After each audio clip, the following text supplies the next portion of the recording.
welcome to the CNBC TV18 Mumbai newsroom. I'm Sonal Bhutra and with me is Patra Parekh, and this is the first mutual fund corner of the new year.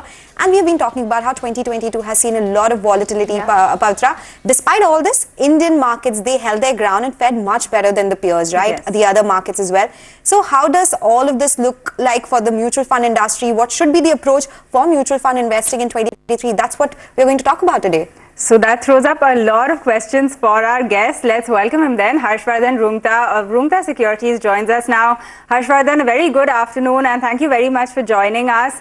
I'm Pavitra and, like Sonal was just pointing out, this entire past year has seen so much volatility, but we have spoken so much about how mutual fund flows have been good. We've seen good flows into the industry and, of course, how the Nifty has also fared much better than its peers. What this, throws up now is that in the coming year, where do you expect the strength from the mutual fund space to come? What are the sort of sectors within this space where you think that, that we could see a good outperformance from? Hi, Pavitra. Thank you for having me on the show. Well, if you see the economies across the globe, they continue to be volatile. I mean, the factors such as inflation, rising interest rates, the geopolitical tensions that we see, such as the Russia-Ukraine, these continue to be going further into 2023. And in fact, I don't think anybody would in a position to guess as to when they're going to be, sorted out and by when and how they're going to be sorted out. And most importantly, Pavitra, I would say this, that even if these things were to get sorted out, I mean, even if you look at a situation like a high interest rate coming under control, I mean, inflation coming under control, the Russia-Ukraine problems getting solved, there always will be something else that will crop up. It's a global issue that we're talking about, all economies being interlinked. There is always going to be some situation which is going to keep the markets on the edge. I don't remember in my history of being into markets that even 1 year has gone by where there has not been any kind of uncertainty. So uncertainty is going to be here. Volatility is an integral part of markets and they're going to be here. So I don't think we should look at a perfect situation in any case. Now, when it comes to investors, that's what you're asking. I mean, what should investors do? Which sectors should they look out for, etc.? I would say, let's assume the situation is going to remain as it is. We have to find peace in the chaos that is happening. How do you do that? As an investor, asset allocation is the one solution that every investor can inculcate in their portfolio. Now, how would you do that? I mean, it is how much will you allocate to equity and debt, depending on so many other factors that affect you personally. Within equity, what I will suggest is that you allocate about 50% towards large caps, 30% towards mid caps, and 20% towards value-oriented funds. So I think you will be able to get the benefits of equity at the same time manage the global volatility that we're seeing, or probably a recession that we're going to be looking into in 2023.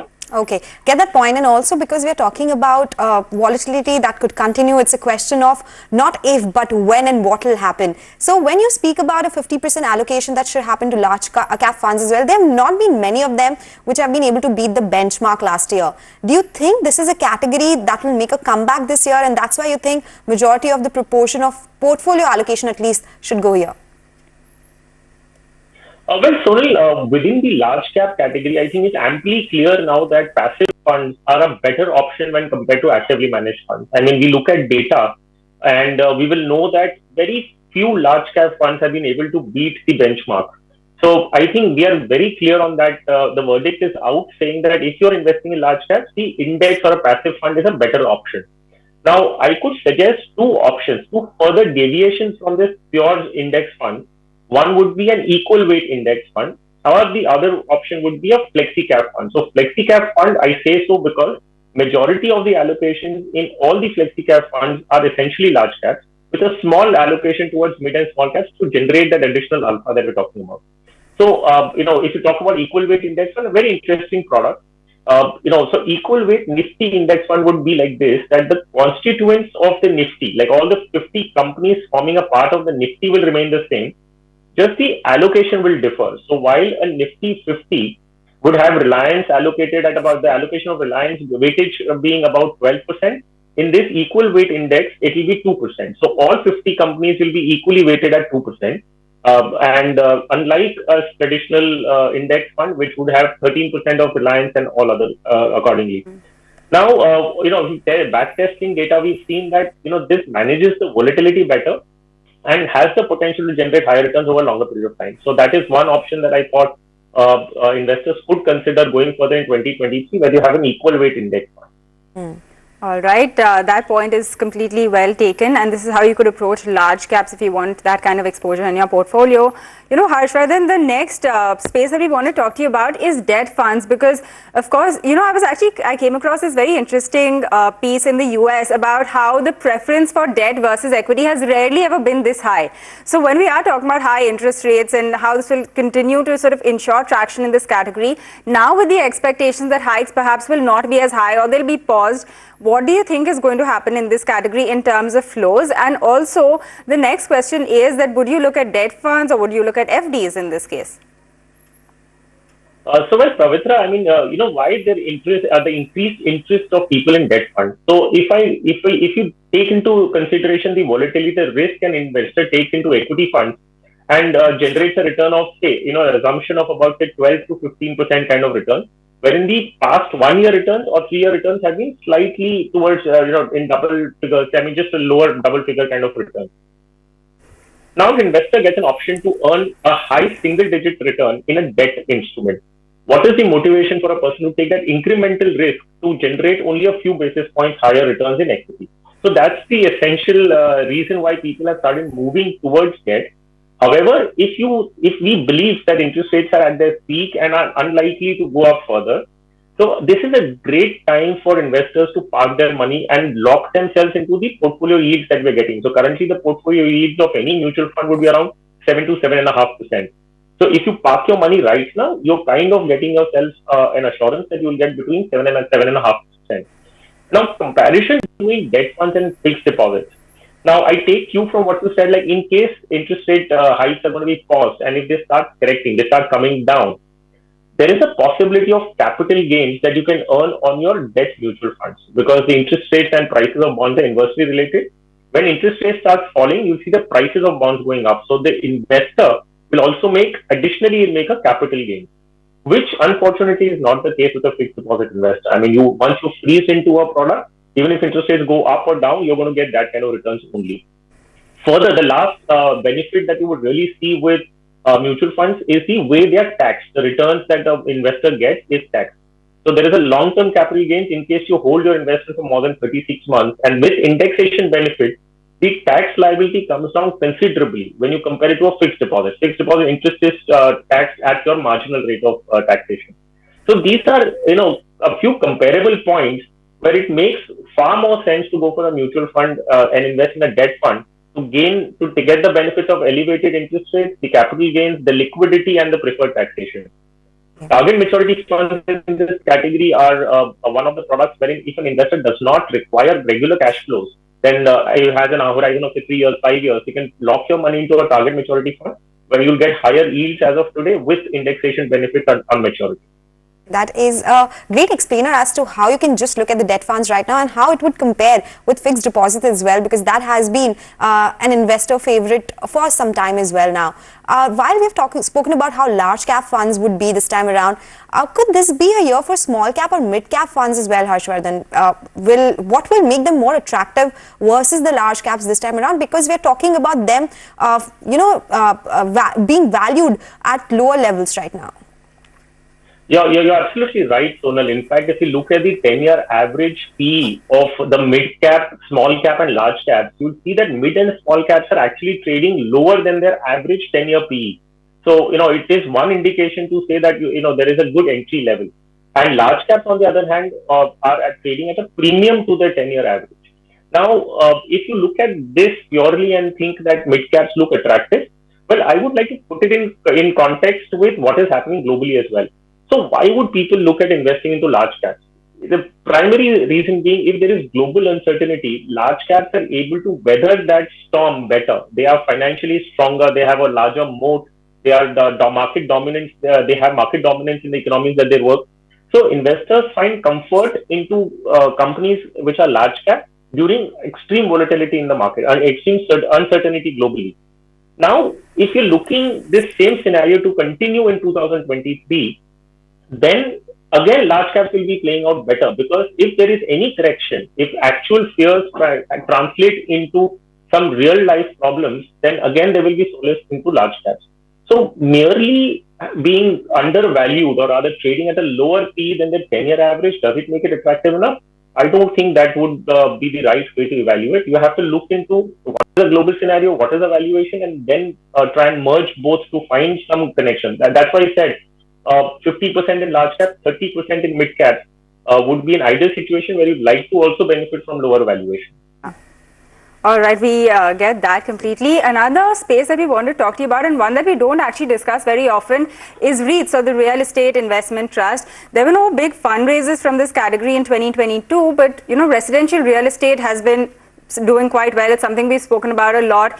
But do you think the higher interest rates that we were just speaking about earlier as well, do you think that sort of takes away from commercial real estate and sort of keeps it a little bit unattractive right now? And what would you think is the category for the REIT, the outlook for the REITs category right now?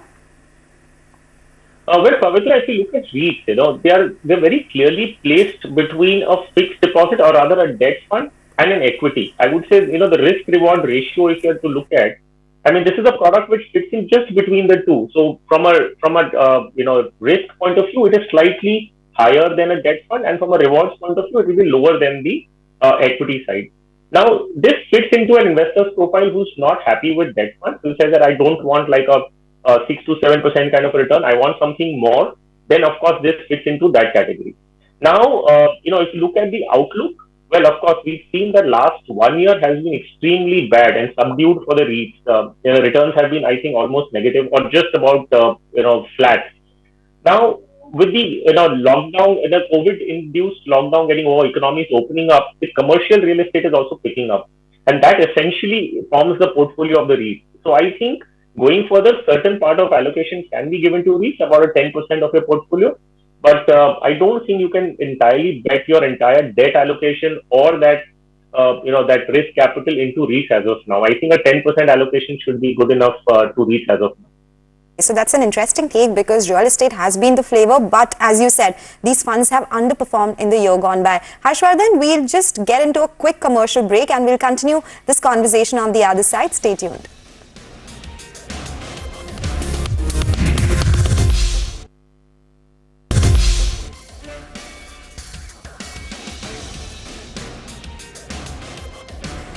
Hey guys, welcome back. You're still tuned into Mutual Fund Corner, and we still have Harshvardhan Roongta with us to talk about the 2023 outlook for the mutual fund industry.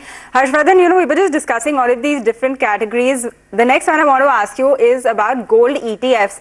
How do you look at this space? The flows were really all over the place. We actually did a show on just the gold ETFs and you're trying to make sense of what the flows were looking like. But how do you think 2023 will pan out? Well, Pavitra, gold, if you were to believe the market experts, commodity market experts, the outlook for gold looks very positive for 2023. And essentially, again, taking cue from where we started saying that there is global uncertainty, gold then becomes a safe haven. So, in that context, the outlook for gold looks positive despite the 15% kind of a returns that it has generated in 2022. Now, when we look at whether you should invest in gold, yes, even otherwise, whether the outlook is good or bad, we normally suggest that a person should invest about 10% of their portfolio into precious metals, commodities, gold being one of the most popular one and as a hedge against inflation. So 10% of the allocation would definitely be into gold. And the form of investing into gold, the paper gold format, the sovereign gold bonds being the most superior form of investing into gold, followed by gold ETF and then gold funds. So yes, I would say the allocation should be there, and owning it in the form of paper gold becomes very convenient, tax efficient, etc. So I would see and suggest that everybody does invest some bit in it. What is the outlook? How much returns are you expecting in the next 1 year? It's anybody's guess, but looks good given the global uncertainty. Okay, so could be a sparkling year for gold as well. But we are also looking forward to, amongst a lot of other global volatility, the budget announcements. That is something that could be a game changer because AMFI has put out a wish list. There are a number of points that they've highlighted as well. What do you think is the immediate change or modification that is needed in the tax regime or other regulatory processes when it comes to the mutual fund industry and different categories?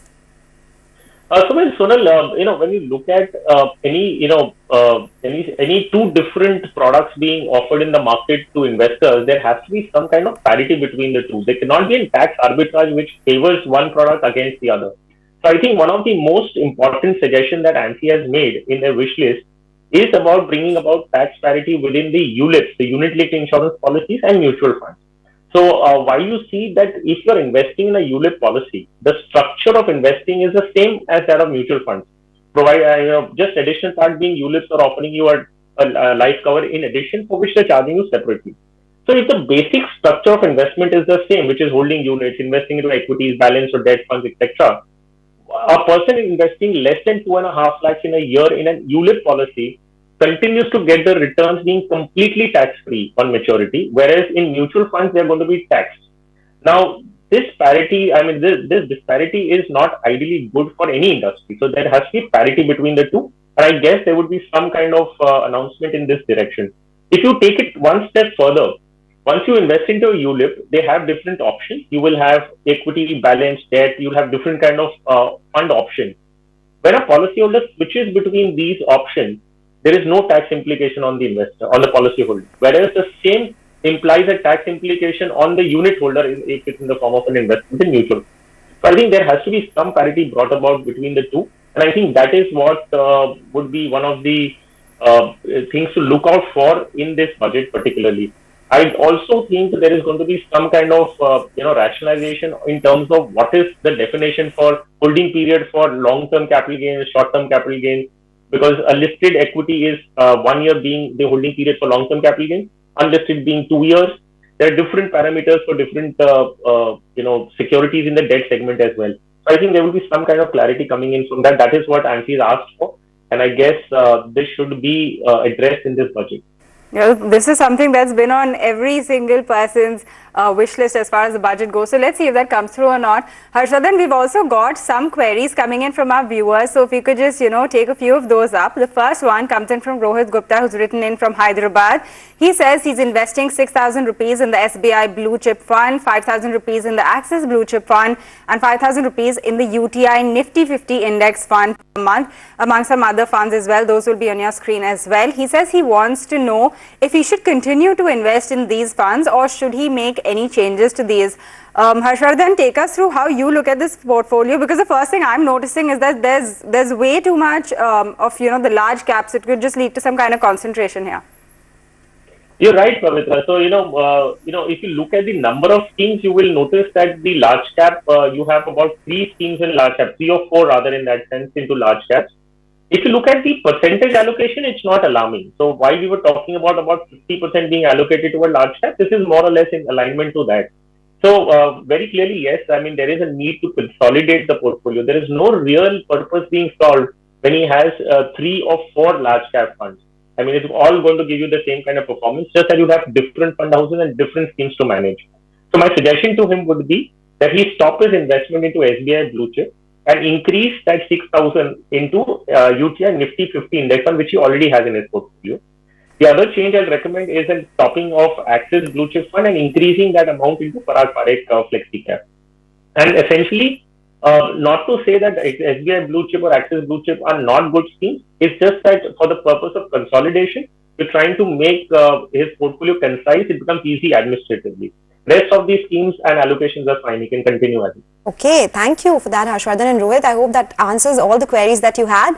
The next one is coming from Mr. Anand Desai, who is writing to us from Mumbai itself. He is 49 years old and has been investing 20,000 rupees per month each in Axis Small Cap, Mirae Asset Large Cap, and 50,000 every month in PGIM India Flex Cap and ICICI Pru Nifty 50 Index Fund. He wants to continue to invest but wants to know if his portfolio requires any addition here. Harshvardhan? Well, the portfolio looks fine to me. I don't see any problem there. Just that he needs this money after 5 years. So my only suggestion would be that he keeps a close watch onto this portfolio. And 1 or 2 years before he requires the money, that is say probably 3 years from now, he starts gradually moving his money from equity to debt, only to insulate himself from the last moment volatility. In case everything goes fine, and just before he needs the money, there is extreme volatility in market crashes, he should not miss out on that, the requirement for his money. So start moving gradually from equity to debt. After 3 years from now, gradually into debt to insulate himself from last moment volatility. Okay, just let's try to squeeze in one final question. This comes in from Aditya Bodhi, who writes to us from Chennai. He says he's investing 1,000 rupees per month in the HSBC Mid-Cap Fund. He also is looking at the L&T Mid-Cap Mutual Fund. And considering the fund's recent performance, Aditya says that he's reduced his earlier SIP amount, which was 5,000 rupees, and he's brought it down to 1,000 rupees now.